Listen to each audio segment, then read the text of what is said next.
ಓಂ ಶ್ರೀ ಗುರುಭ್ಯೋ ನಮಃ. ಶ್ರೀಮದ್ಭಗವದ್ಗೀತಾ 4ನೇ ಅಧ್ಯಾಯ 17ನೆಯ ಶ್ಲೋಕ. ಕರ್ಮಣೋ ಹಿ ಬೋದ್ಧವ್ಯಂ ಬೋದ್ಧವ್ಯಂ ಚ ವಿಕರ್ಮಣಃ ಅಕರ್ಮಣಶ್ಚ ಬೋದ್ಧವ್ಯಂ ಗಹನ ಕರ್ಮಣೋ ಗತಿ. The truth about action must be known, and the truth of inaction also must be known. Even so, truth about prohibited action, vikarma, must be known. For mysterious are the ways of action.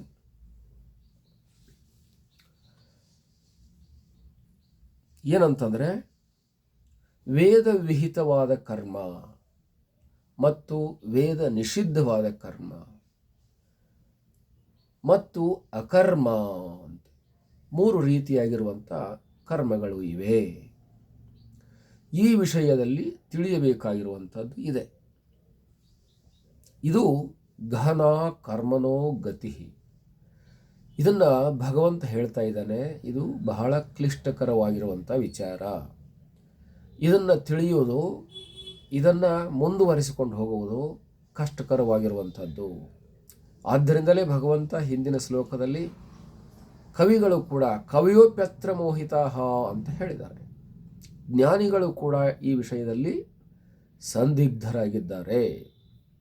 ಯಾವ ಕರ್ಮವನ್ನು ಮಾಡಬೇಕು, ಯಾವ ಕರ್ಮವನ್ನು ಬಿಡಬೇಕು, ಯಾವುದು ಮಾಡಬಾರದ ಕರ್ಮ, ಯಾವ ಮಾಡಬೇಕಾದದ್ದ ಕರ್ಮ, ಉತ್ತಮ ಕರ್ಮ ಯಾವುದು, ಕನಿಷ್ಠ ಕರ್ಮ ಯಾವುದು, ಶ್ರೇಷ್ಠ ಕರ್ಮ ಯಾವುದು, ಜ್ಯೇಷ್ಠ ಕರ್ಮ ಯಾವುದು, ಸುಖದಾಯಕ ಕರ್ಮ ಯಾವುದು, ದುಃಖದಾಯಕ ಕರ್ಮ ಯಾವುದು, ಇವುಗಳ ವಿಷಯದಲ್ಲಿ ಅವರಿಗೂ ಕೂಡ ಸಂದಿಗ್ಧತೆ ಇದೆ. ಸಾಮಾನ್ಯವಾಗಿ ಉತ್ತಮ ಕರ್ಮ ಅಂತ ನಾವು ಮಾಡ್ತಿರ್ತೇವೆ, ಅದು ಒಂದು ಸರಿ ದುಃಖವನ್ನು ಕೊಡುತ್ತದೆ. ಒಳ್ಳೆಯ ಕರ್ಮವೇ ನಮಗೆ ದುಃಖವನ್ನು ಕೊಡಬೇಕು ಅಂತಂದಾಗ ಇನ್ನು ಯಾವ ಕರ್ಮವನ್ನು ನಾವು ಮಾಡಿದರೆ ಒಳ್ಳೆಯದಾಗುತ್ತದೆ ಅನ್ನುವಂಥ ವಿಚಾರಗಳು ಕೂಡ ಯೋಚನೆ ಮಾಡುವಂಥದ್ದಿದೆ. ಸಾಮಾನ್ಯವಾಗಿ ಒಂದು ದೃಷ್ಟಾಂತವನ್ನು 2 ಮಾತುಗಳಲ್ಲಿ ಹೇಳೋಣ. ಒಳ್ಳೆಯ ಕರ್ಮ ಅಂತಂದರೆ ಯಾವುದು, ಕೆಟ್ಟ ಕರ್ಮ ಅಂತಂದರೆ ಯಾವುದು? ಒಬ್ಬ ಸಂತ ಒಂದು ಚೇಳು ನೀರಲ್ಲಿ ಮುಳುಗಬೇಕಾದಾಗ ಎತ್ತಿ ಹೊರಗಡೆ ಹಾಕಲಿಕ್ಕೆ ಹೋದ. ಆವಾಗ ನೀರಲ್ಲಿ ಎತ್ತಿ ಹೊರಗೆ ಹಾಕಬೇಕಾದಾಗ ಆ ಚೇಳು ಆತನನ್ನು ಕಚ್ಚಿಬಿಟ್ಟಿತು. ಆತನು ಒಳ್ಳೆಯ ಕರ್ಮವನ್ನು ಮಾಡಲಿಕ್ಕೆ ಹೋಗಿದ್ದ, ಆದರೆ ಆತನಿಗೆ ಬಂದಿರುವಂಥ ಫಲ ದುಃಖ, ಆತನಿಗೆ ಬಂದಿರುವಂಥ ಫಲ ನೋವು, ಆತನಿಗೆ ಬಂದಿರುವಂಥ ಫಲ ವೇದನೆ. ಹೌದಲ್ವೇ? ನೋಡಿ, ಆತನು ಒಳ್ಳೆಯ ಕರ್ಮವನ್ನು ಮಾಡಲಿಕ್ಕೆ ಹೋಗಿದ್ದಾನ, ಆದರೆ ಅಲ್ಲಿ ಆಗಿರ್ತಕ್ಕಂಥ ಕ್ರಿಯೆ ಪ್ರತಿಕ್ರಿಯೆ ಆತನಿಗೆ ವಿರುದ್ಧ ದಿಕ್ಕಿನಲ್ಲಿ ಹೋಗಿದೆ. ಹೀಗಿರಬೇಕಾದಾಗ ಯಾವ ಕರ್ಮವನ್ನು ಮಾಡಬೇಕು? ಒಳ್ಳೆಯ ಕರ್ಮ ಮಾಡಬೇಕಂತ ಹೋದಾಗಲೇ ಹೀಗಾಯಿತು, ಇಲ್ಲಿ ಹೀಗಾಗಿದೆಯಲ್ಲ.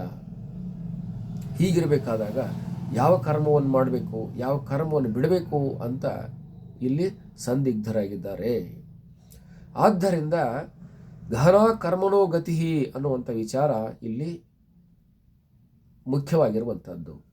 ಇದನ್ನು ಸಹಜವಾಗಿ ಎಲ್ಲರೂ ತಿಳಿಯಬೇಕಾಗಿರುವಂಥದ್ದು. ದುರಿತ ಕರ್ಮವನ್ನು ಒಲ್ಲದಿರು ಪುಣ್ಯವನ್ನೇ ಮಾಡು ಅನ್ನುವಂಥ ವಿಚಾರಗಳು ನಾವು ಕೇಳ್ತೇವೆ.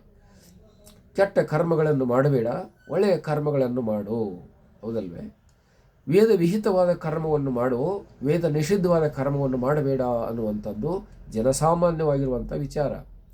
ವೇದ ವಿಹಿತ ಕರ್ಮ ಅಂತಂದರೆ ಪರೋಪಕಾರ, ಪುಣ್ಯ, ಯಜ್ಞ, ದಾನ, ತಪ ಇತ್ಯಾದಿಗಳು ವೇದವಿಹಿತವಾಗಿರ್ತಕ್ಕಂಥ ಕರ್ಮಗಳು. ಅನುಷ್ಠಾನ ಮೊದಲಾಗಿರ್ತಕ್ಕಂಥವುಗಳು ವೇದವಿಹಿತವಾಗಿರ್ತಕ್ಕಂಥ ಕರ್ಮಗಳು. ಕೊಲೆ, ಸುಲಿಗೆ, ದರೋಡೆ, ಅತ್ಯಾಚಾರ, ಅನಾಚಾರ ಮೊದಲಾದವುಗಳು ವೇದ ನಿಷಿದ್ಧವಾದ ಕರ್ಮಗಳು. ಹೀಗೆ ವೇದ ನಿಷಿದ್ಧವಾದ ಕರ್ಮಗಳನ್ನು ಮಾಡಬಾರದು ಅಂತಲೇ ಹೇಳ್ತೇವೆ. ಅವುಗಳನ್ನು ದುರಿತ ಕರ್ಮ ಅಂತ ಕರಿತೇವೆ. ದುರಿತ ಕರ್ಮಗಳನ್ನು ಮಾಡಬಾರದು ಅಂತ ಆಯಿತು. ಒಳ್ಳೆಯ ಕರ್ಮವನ್ನು ಮಾಡಬೇಕು ಅಂತ ಆಯಿತು. ಹೀಗೆ ಈ ಸಂತ ಒಳ್ಳೆಯ ಕರ್ಮವನ್ನು ಮಾಡಲಿಕ್ಕೆ ಹೋಗಿ ತಾನು ಚೇಳಿನಿಂದ ಕಡಿಸಿಕೊಂಡು ವೇದನೆಯನ್ನು ಅನುಭವಿಸಿದರಲ್ವೇ? ಹಾಗಿರಬೇಕಾದಾಗ ಒಳ್ಳೆಯ ಕರ್ಮವನ್ನು ಮಾಡಬೇಕು ಅಥವಾ ಕೆಟ್ಟ ಕರ್ಮವನ್ನು ಮಾಡಬೇಕು ಅನ್ನುವಂಥದ್ದು ಜಿಜ್ಞಾಸೆಯಾಗಿದೆ. ಯಾವುದನ್ನು ಮಾಡಬೇಕು ಯಾವುದನ್ನು ಮಾಡಬಾರ್ದು ಅನ್ನುವಂಥ ವಿಷಯದಲ್ಲಿ ಪಂಡಿತರು ಕೂಡ ಸಂದಿಗ್ಧರಾಗಿದ್ದಾರೆ. ಆ ವಿಷಯವನ್ನು ನಿನಗೆ ಹೇಳ್ತೇನೆ ಕೇಳು ಅಂತ ಭಗವಂತನು ಹೇಳ್ತಾ ಇದ್ದಾನೆ. ಏನು ಹೇಳ್ತಾನೆ ಅಂತ ಮುಂದಿನ ವಿಷಯದಲ್ಲಿ ತಿಳಿದುಕೊಳ್ಳೋಣ. ಹರಿ ಓಂ ತತ್ಸತ್.